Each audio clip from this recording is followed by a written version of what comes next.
Welcome to Westchester Words, Education, EdTech, and Publishing. I'm Nicole Tomasi, and on today's episode, I have the pleasure of speaking with Laura Brady, Accessibility Consultant. Laura's priority has always been to put users first. With more than 25 years of trade publishing experience and working in digital publishing for the past 15 years, she creates and converts ebooks as well as trains publishers on accessible workflows. In addition, Laura writes a blog that helps developers to work more accessibly, as well as consulting with service organizations about how to publish inclusively while worrying about everyone's reading experience. Laura is a sought-after consultant, trainer, and public speaker, advocating with government funders, accessible library organizations, and publisher associations for inclusive publishing.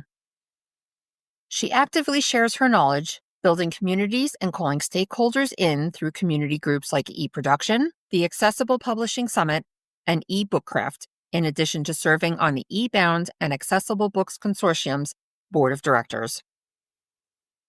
Before we begin today's discussion, that information shared in this podcast is not intended to serve as legal advice. We strongly encourage publishers and others in the space to seek appropriate legal counsel for the specific steps that their company may be required to take in order to comply with the European Accessibility Act, as well as other legislation that currently exists or is brought into existence regarding the creation and distribution of materials that they are publishing. Laura, it is my pleasure to welcome you to Westchester Words. Thank you so much for having me. I'm happy to be here. Great. Before we get into the nuts and bolts of accessibility and the European Accessibility Act specifically, may I begin by asking what drew you to the inclusive publishing and teaching environment? So such a good question. It was actually working with puppies who were training to be service dogs. Many, many years ago, my family signed up to be puppy sitters for an organization that trained service dogs. And that was very fun, very engaging work that started a snowball effect in my entire family's lives about being more inclusive and thinking about ways to call people into inclusivity, including through things like service animals.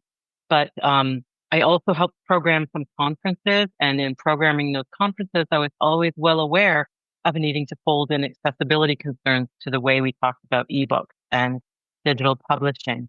And through the course of that, realized that there were a lot of holes to fill, and went about the intellectual exercise of trying to help fill those holes.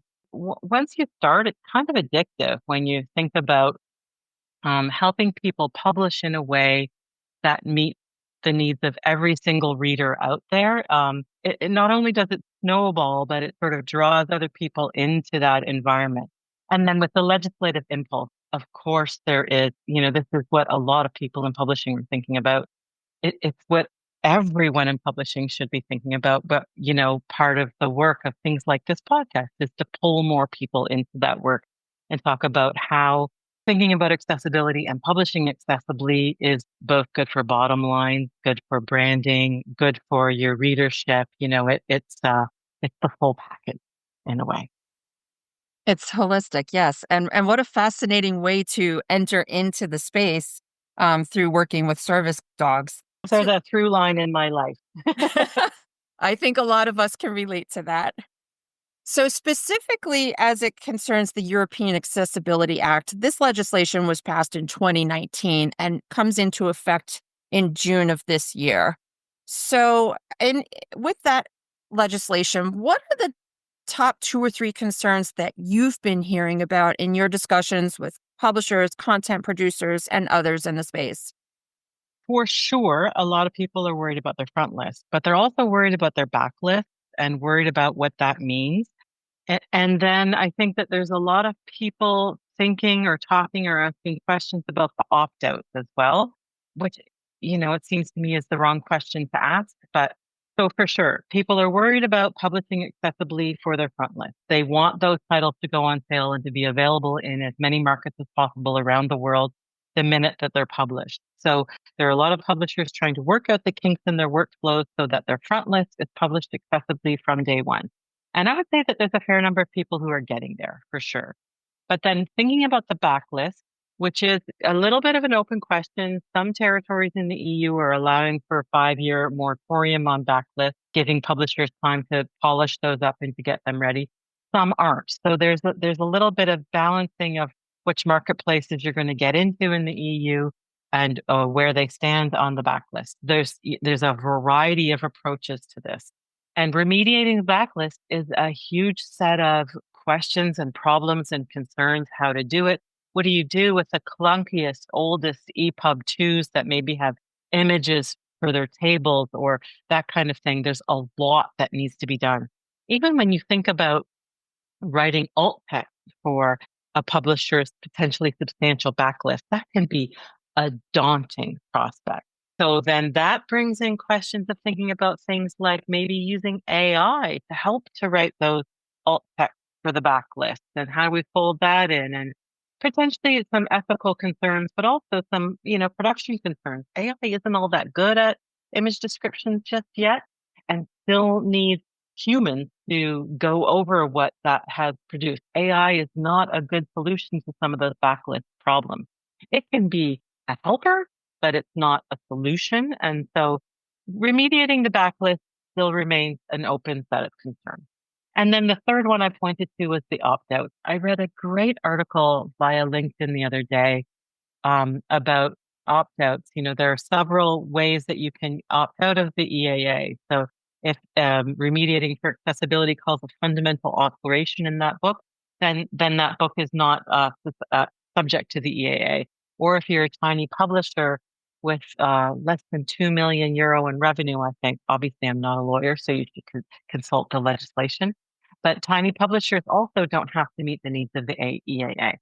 That said, I think that those are the wrong questions to be asking. And the questions that publishers should be thinking about are, how can I meet accessibility minimum standards, even though I'm a small publisher, or even though my content is more complex or visual in nature? And so meeting the needs of the EAA is a burden.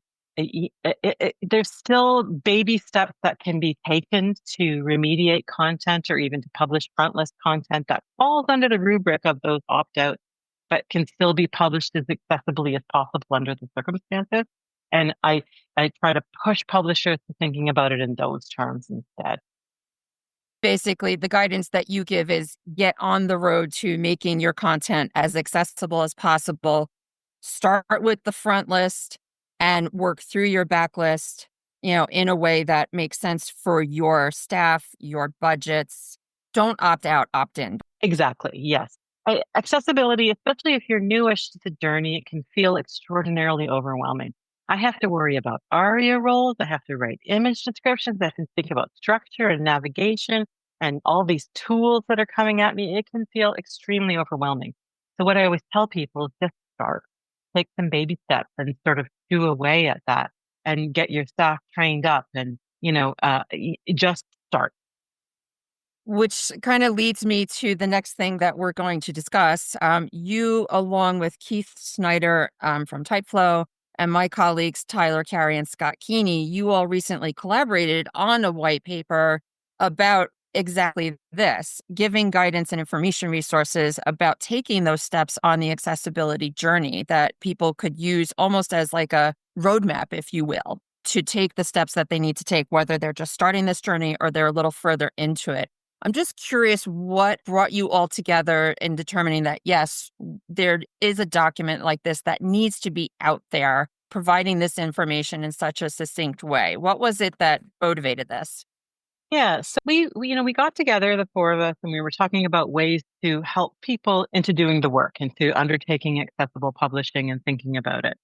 And there are a lot of resources out there. I swear every time you turn around, there's another webinar or workshop or blog post or something. There are a lot of resources out there when it comes to accessible publishing. So how do you pick through the weeds and how do you figure out what is going to meet your needs? And why we thought it would be a good idea to write this white paper is, one, to write an executive summary that will really, I hope, help motivate publishers to just start. This is not something that you can plug your nose and not think about. You have to get underway. There is the legislative impulse of the EAA, but there's also, in the United States context, Title II is coming. of the ADA. Sorry, there's so many acronyms in accessible publishing. Sometimes I get them confused in my brain. Yeah, I'm from Canada. There's lots of things in Canada that governs accessible publishing, the Accessible Canada Act and the AODA, Accessibility for Ontarians with Disabilities Act. There are lots of pieces of legislation, so that impulse is there. But why did we undertake this white paper, and how does it stand out among the kind of the noise of all the resources in the accessible publishing space? And one of the ways that I think that this is a little bit different than other resources out there is that we have provided like concrete guidance for both editorial and production staff to test their output, to think about how there's lists in there that you can go and check things off as you test maybe a backlist EPUB for what needs to be fixed up or what we could let lie. We've walked people through the tools that they can use. We've also walked people through, okay, so I have alt text, but do I need a long description for this table or chart? And those kinds of things are answered there, or we've done some way to answering them there. And then we've pointed to other resources that can help people go even deeper if they need to. So there's this executive summary that I think could be very helpful for a wide variety of people, including the extremely non-technical in the crowd, about why accessible publishing is worth it. And if you haven't gotten started, it's worth, stepping on the gas now. But there's also these lists of ways to improve what you're already doing and to check, say, the EPUB you made yesterday against accessibility metric. Those lists are absolutely going to help editorial and production staff to make better content. And the one thing I would add to that is that these checklists and these resources to check those EPUBs, a lot of them are either low cost or free of charge, and they're through trusted organizations like W3C or DAISY or Benetech, some of which we are members of. I just want to disclaim that here. But it's not, you don't, it's more that you need to invest the time in getting yourself up to speed on what you need to be doing. It may not necessarily be a financial investment on top of. Exactly. Yeah. And the white paper obviously is a free download. Anyone can have at it. It's a nice, accessible EPUB that anyone can consume. And then we have a fairly succinct set of resources at the bottom of the white paper to point people in new directions as well. Didn't want to overwhelm people with resources. Hopefully it's useful. I would be very happy to hear that it's found its market and that it's helping people along this journey. What I can share is that we do have it up on our website, and I believe you also have a link to it on your website, Laura. And I've certainly seen a lot of take up on downloading the asset, and hopefully they are finding the information helpful. So, to echo Laura's point, if you want to send either of us an email, we'd love to hear from you. Laura, as part of what I shared in the introduction, you teach about inclusive publishing and how people can either get started on that journey or embed themselves in it and keep up to date on developments in the space. And from what I understand, you are a guest lecturer at a couple of universities, including Toronto Metropolitan and Simon Fraser.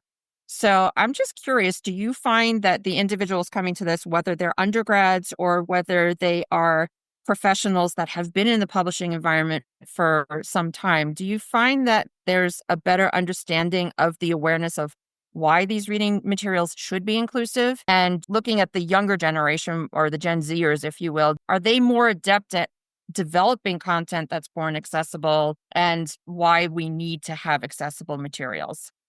Yeah, this is a really good question. So I'll just explain a little bit about what I teach. I teach in the Graphic Communications Management program at TMU, Toronto Metropolitan University, and that's to undergrads.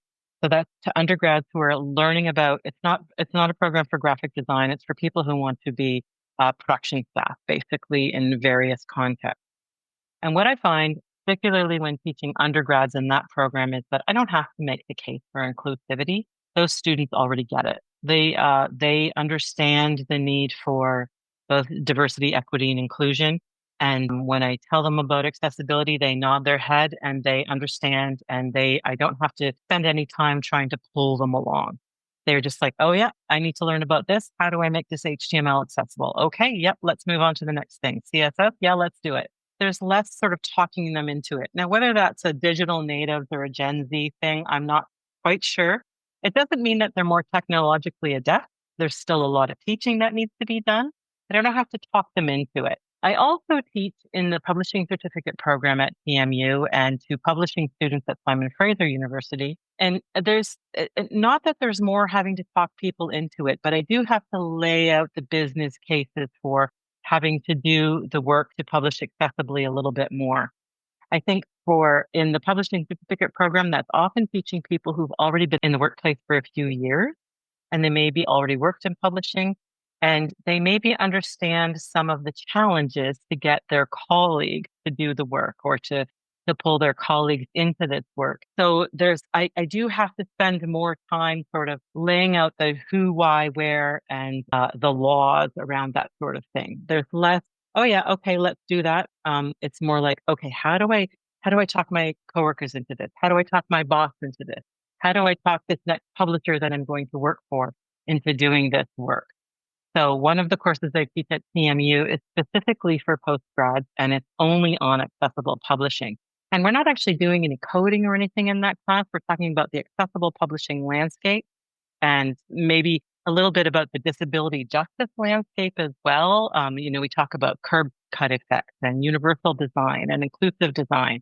And people are hungry for that kind of information, but there is definitely a little bit more of having to make the case for that work than I would have to do with undergrad. So there is a bit of a disconnect there between those two groups of potential students, but I would say people are nonetheless really ripe for hearing about this work and hearing about how to do it and carry it out and how to sort of evangelize it as well.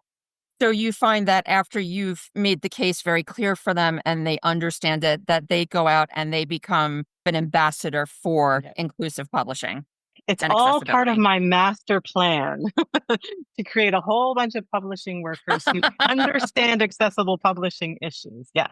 Yes, that's the idea. Now, people who are taking that class, they're not being told to take it or paid to take it or whatever. They're opting into it. So I need to try to reach the people who aren't opting into it as well. And that's a different ball of wax, as they say. Well, if we can chip away at it bit by bit with the ambassadors and the work that you're doing and that organizations are doing to explain why this is important for society as a whole, I think we'll get there sooner than later. Yeah, fingers crossed. Fingers crossed. We only have a couple of minutes left, Laura. So, what is it that you feel people should take forward with them about inclusive or accessible publishing? As I mentioned earlier, I really do genuinely think that, just start baby steps and sort of eat away at the question of accessible publishing.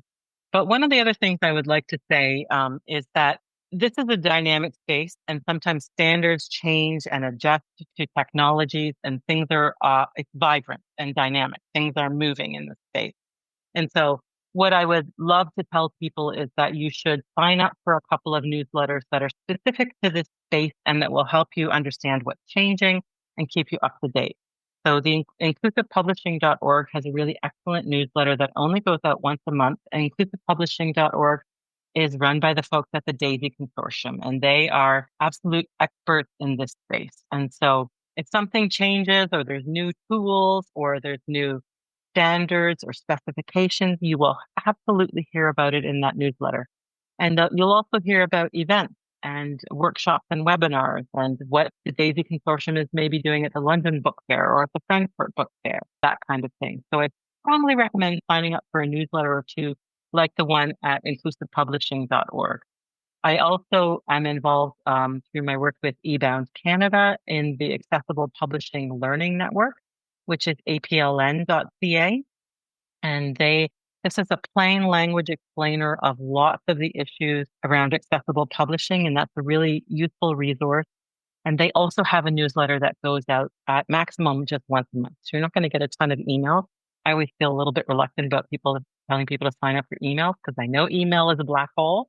But these newsletters don't go out very often and they're very, very useful. So that's one way to keep up on what's changing and moving in this space and how to learn more. As legislation Okay, bears down, this is more important than ever.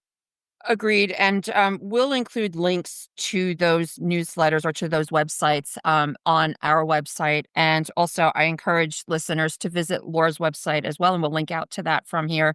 So there are lots of resources, and get up to speed on the information and learn.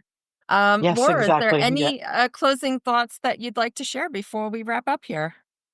Well, I mean, people who've opted into this podcast and listened all the way to the end, they maybe already have an investment in accessible publishing, but share the podcast with your colleagues and, talk them into listening to this sort of stuff because it is really important. Publishers may get a financial slap on their hands if they're not paying attention to accessibility. And so share this with your colleagues and share some of these links with your colleagues. Laura, I want to thank you so much for taking the time to speak with me today and to share this information about inclusive publishing and why it's important both for publishers and for consumers. It's something that everybody should be aware of because it touches all of us. And as I said earlier, I invite everybody to visit Laura's website. Laura, you want to just share that address? Yeah, it's Laura Brady, LauraBrady.ca. Laura has lots of resources and information on her website, and you can reach out to her there if you want to take this conversation a little further and dive deeper into the inclusive publishing pool. You can also visit our website, westchesterpublishingservices.com. We have a page dedicated with resources about making your content more accessible. There's links to the white paper, webinars, podcasts, articles. So go in there, check it out, and let us know what you think of everything and how we can help. Thanks again, Laura. You're welcome. Thank you for having me.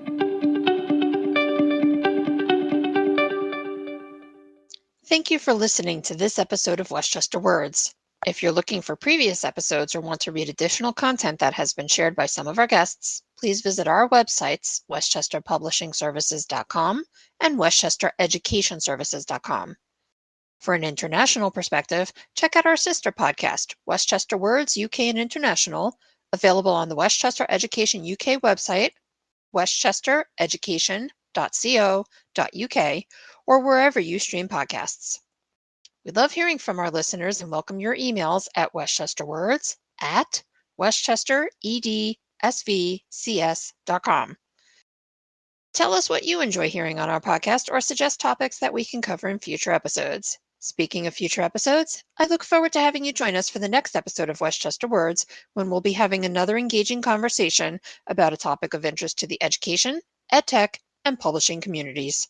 Until then, stay safe, be well, and stay tuned.